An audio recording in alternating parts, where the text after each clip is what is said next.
இன்றைக்கி நம்ம வீடியோவில் செட்டிநாடு காடை கிரேவி எப்படி செய்யலான்னு பார்க்கலாம். அதுக்கு நான் 3 காடையை சுத்தம் பண்ணி வச்சுருக்கேன்.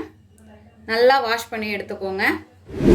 3 பெரிய வெங்காயம் பொடியாக கட் பண்ணது, 2 மீடியம் சைஸ் தக்காளியை அரைச்சி எடுத்து வச்சுருக்கேன், 1/2 டீஸ்பூன் மஞ்சள் தூள்,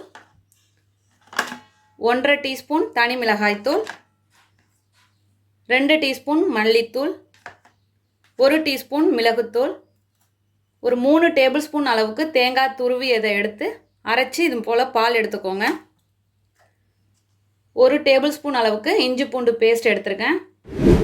நம்ம ஃப்ரெஷ்ஷாக செட்டிநாடு மசாலா அரைக்கிறதுக்காக மசாலா ஐட்டம்லாம் என்னென்னா 1 டீஸ்பூன் மிளகு, 1 டீஸ்பூன் சீரகம், 2 டீஸ்பூன் சோம்பு, 3 வரமிளகாய், 3 கிராம்பு, 2 ஏலக்காய், 1 இன்ச் பட்டை, 1 நட்சத்திர சோம்பு, கொஞ்சமாக கல்பாசி, கொஞ்சமாக கருவேப்பிலை எடுத்திருக்கேன்.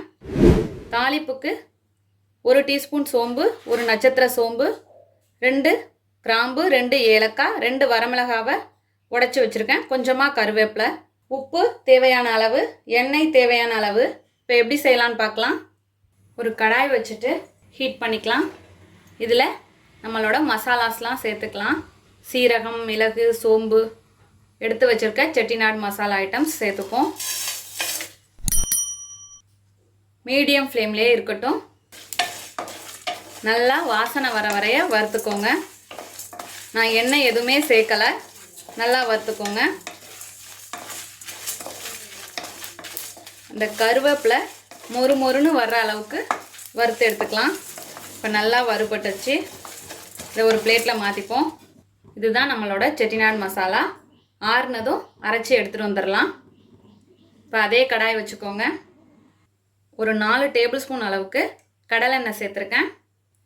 இப்போ எண்ணெய் சூடானதும் ஸ்பைசஸ் சேர்த்துருவோம்.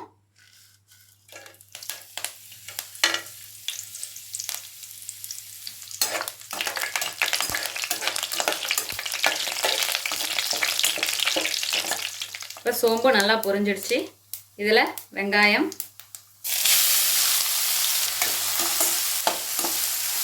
நல்லா பொடியாக கட் பண்ணியாச்சு. இப்போதான் சீக்கிரம் வதங்கும். அந்த வெங்காயம் இருக்கிறதே தெரியாது. நல்லா கிரேவி மட்டும்தான் தெரியும். வெங்காயம் நல்லா வதங்கியிருக்கும். கோல்டன் கலர் வர்ற அளவுக்கு நல்லா வதக்கிக்கோங்க. இப்போ நல்லா வதங்கி வந்துடுச்சு. இந்த ஸ்டேஜில் இஞ்சி பூண்டு பேஸ்ட்,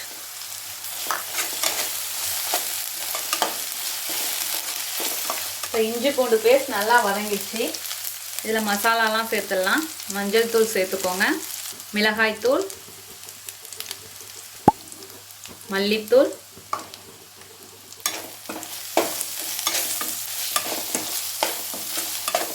ஒரு தடவை நல்லா கலந்துக்கோங்க. இப்போ இதில் தக்காளியை அரைச்சதை சேர்த்துக்கலாம்.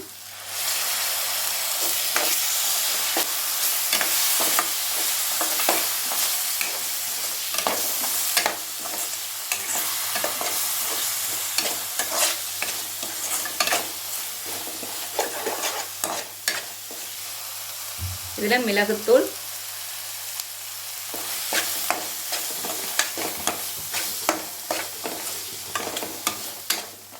இப்போது நம்ம செட்டிநாடு மசாலாவை அரைச்சி எடுத்துகிட்டு வந்தாச்சு. இதில் 1 டேபிள் ஸ்பூன் அளவுக்கு மசாலா சேர்த்துக்கிறேன். அதையும் சேர்த்து கலந்துக்கோங்க.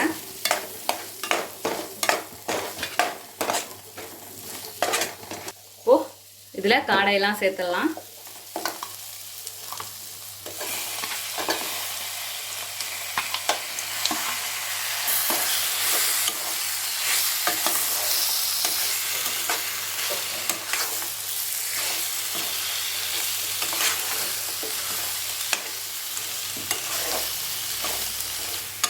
இதில் கிரேவிக்கு தேவையான அளவு கல்லுப்பு சேர்த்துக்கிறேன்.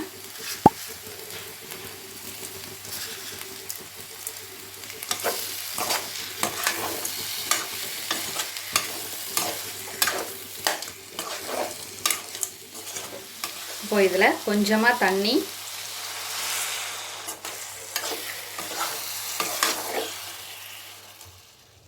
இப்போ இதில் இன்னும் கொஞ்சம் பெப்பர் பவுடர்.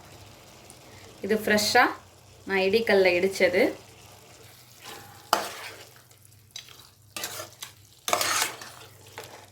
இந்த கிரேவி வந்து எல்லா காடையிலையும் சேர்கிற மாதிரி நல்லா கலந்து விட்டுக்கோங்க.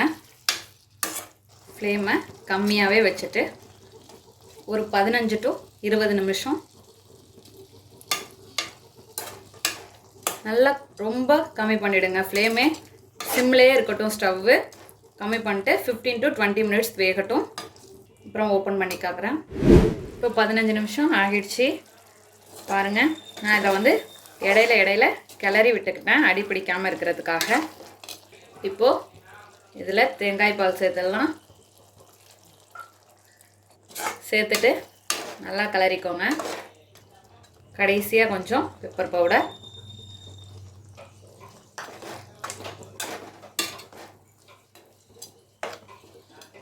மீடியம் ஃப்ளேம்லேயே வச்சுக்கோங்க.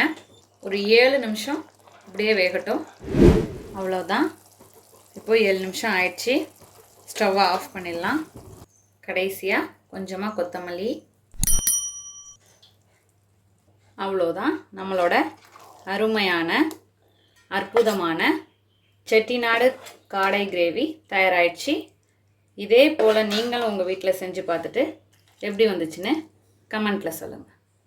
தேங்க்யூ.